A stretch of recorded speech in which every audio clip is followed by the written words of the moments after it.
Which fruits and veggies are loaded with herbicides and pesticides, and which ones are safe? Let's find out.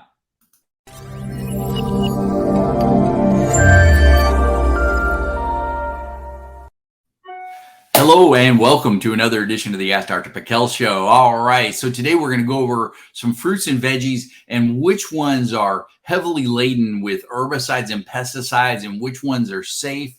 And really, this information was actually put out by the Environmental Working Group, EWG.org, which you can visit their site to find out more. Now, I recently, a patient said to me, hey, you got me eating these fruits and veggies. What are the ones that I can eat that maybe aren't so heavily sprayed with this stuff? And which ones do I really need to spend the money on that are organic? So let's dive right in on what EWG said on this. So they called this list their Dirty Dozen, and they put out this list annually. And strawberries at the top, which is sad because strawberries are wonderful. But the thing is the strawberries being number one means they are the most heavily herbicide and pesticide laden of all of these. It actually used to be apples at one time, but strawberries have kind of remained higher on the list here for a little while.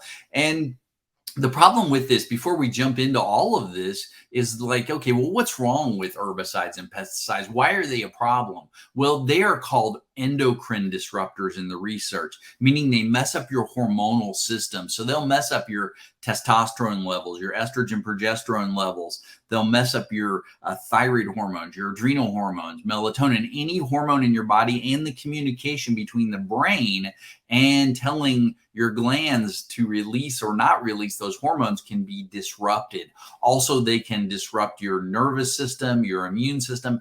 Just not good stuff. And especially if it accumulates over time, and especially if you're not a good detoxifier. So let's get back to the list here. So yeah, strawberries number one. So spinach, and spinach is so good for you. It's got so many benefits. And a lot of people are eating spinach in their salads regularly and daily. But yeah, something you're probably going to look for or want to look for organic. Same thing, kale, collard, and mustard greens. All these greens that can be so healthy for you that I tell my patients to eat. Yeah, you've really got to look for more of an organic source there.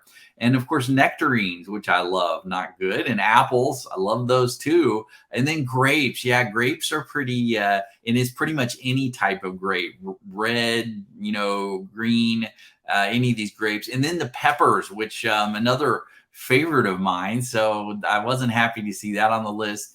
Cherries, peaches, which are so good. And then celery. A lot of people are using celery like in their juicing and things like that. And it's just, that celery just sucks up those herbicides and pesticides. And then tomatoes at the end. So a lot of the things that you need to make a good salad are on this list, which isn't what we want. So let's go next to the list of the potentially good things, the better fruits and veggies that you should be eating that are maybe less saturated with this stuff. And they call this the Clean 15. All right, so best one that has the least herbicides and pesticides, avocados. So definitely stick with those.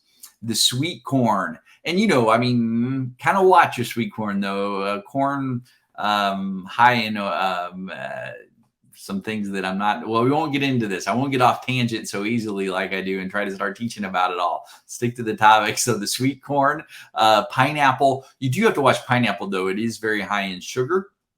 Onions, papaya, sweet peas. When it comes to frozen veggies, actually what they do now a lot of times is they flash freeze these frozen veggies, which actually is not a bad thing. It actually prevents a lot of the nutrients from, decreasing over a little period of time. So some of these frozen veggies aren't too bad for you.